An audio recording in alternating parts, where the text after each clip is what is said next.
6 or 7 months because they're going to have to start paying back loans. So the reason we do the Grad Career Marathon is to get the students in front of some of these experts and get them really thinking about and aware of all of the different things they have to do today in this very complex job search market. It isn't your father's job search market anymore where you clip a classified ad and pick up a phone and call. You have the whole effect and influence of social media and LinkedIn and Facebook and Twitter, things that didn't exist even 4 and 5 years ago in the job search market. In your book, you say, while the cost of college is high, the fact that students are clueless on how to find a job costs them $30,000 their first year of work because they didn't plan for it and prepare for their job search. How'd you come up with that number, which is a big one, but it's probably realistic? Well, think about this. If your son or daughter was planning on developing their job search strategy, their networking strategy, the minute they hit campus, started to learn some soft skills and things that we'll be talking about yet today, by the time they graduate, there's a high probability that they'll have a job. If they have a job on the day that they graduate, that means they're going to start earning money. And let's say the average grad is earning between $3,000 and $4,000 a month by the time that they receive their first job.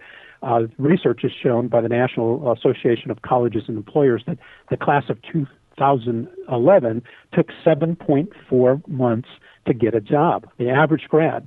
So if you take 8 months times, say, $4,000 a month, that's $32,000 in earnings that grad lost because they did not start looking for a job until after they graduated. And frankly, that's what all graduates are doing. And by that point, think about this, Beatrice. I've never figured this out, but you've got nearly 2 million graduates every year dropping in May, June, and July into an economy that produces less than 100,000 jobs a month.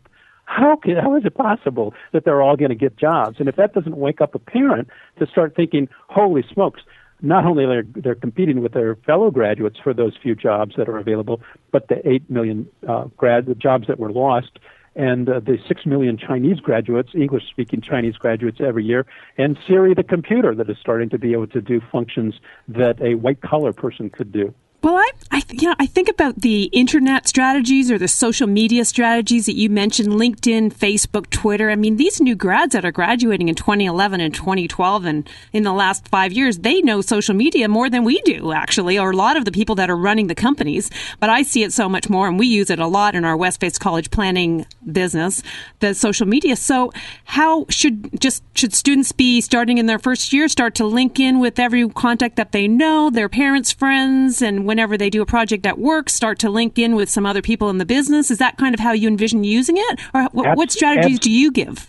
Absolutely. We recommend each year we have a kind of a methodology the student should follow. In that very first year, they should be meeting online 20 alums at least within the areas of which they are interested in.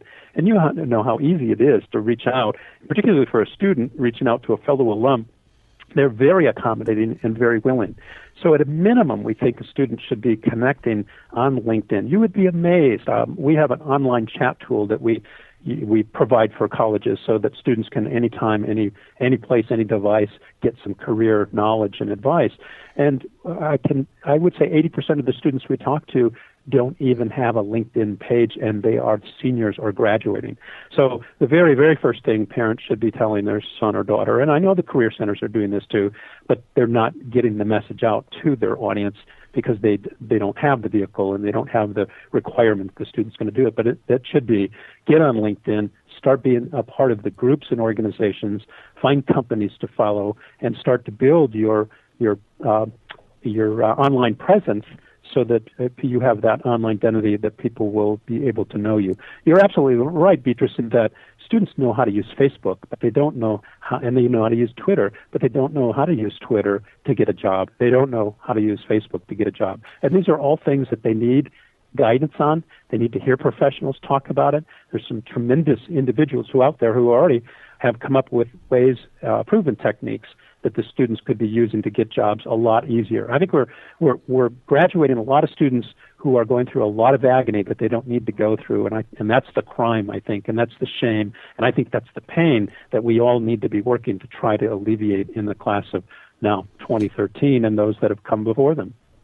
Don, in your book, you talk about proven strategies to use LinkedIn, Facebook, Twitter, and other internet strategies. What else would parents gain by reading your book? Well, the goal of the book is to get parents to understand that the Career Center's job is to be there if the students show up. So when I hand that 300-page book to a parent, I want that parent to understand you're the coach. You're kind of the conductor of this whole program. And if you don't get involved, your son or daughter is going to be just like all of the other kids that have come through.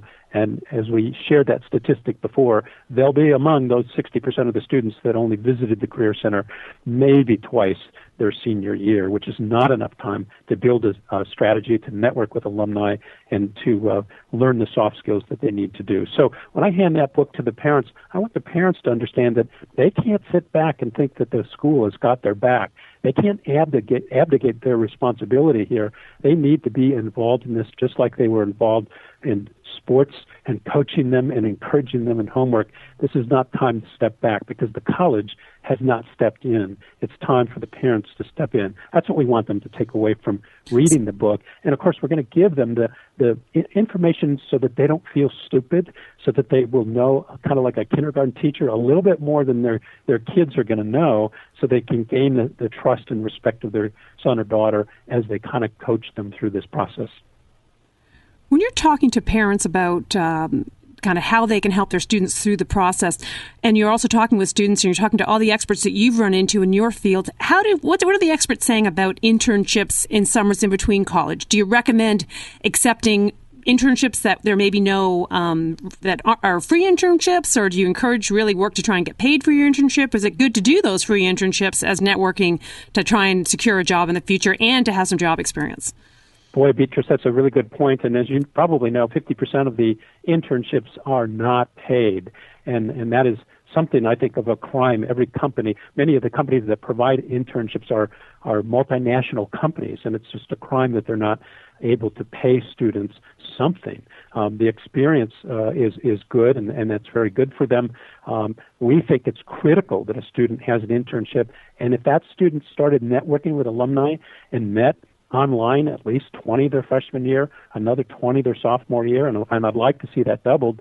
If they worked those relationships, I can guarantee you they're going to have a better chance at getting into some paid internships, not just crazy internships, but those are related to their field too. So that's going to kind of relate back to getting started very, very early, and internships are absolutely critical. Hiring professionals are looking for those kind of relationships. Don, I'm going to repeat the name of your book again for all our listeners, The Unemployed Grad and What Parents Can Do About It. Parents of students just entering college, parents of students in college, parents of grads are all going to find this book very helpful when they're developing their healthy career behaviors for their kids, attitudes, and strategies. I really appreciate you sharing your knowledge and experience and joining us on College Smart Radio today.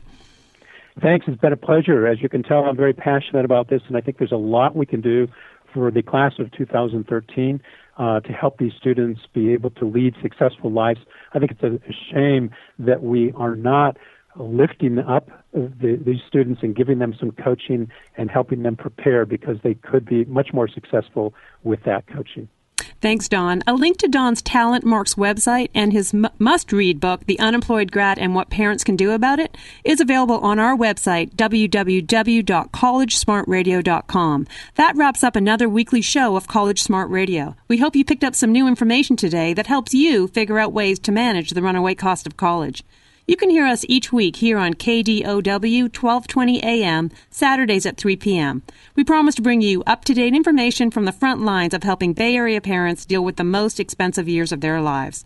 For a link to a podcast of this show and our prior weekly shows, go to our website, www.collegesmartradio.com. In addition to the podcast, you'll also find a schedule of our upcoming events.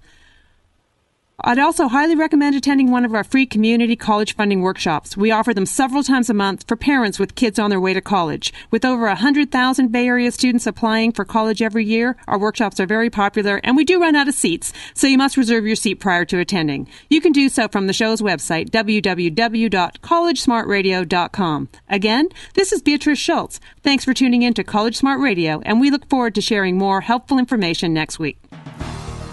You've been listening to College Smart Radio with certified financial planner Beatrice Schultz. If you have a question on today's topic, log on to collegesmartradio.com or call area code 650-587-1517. That's 650-587-1517.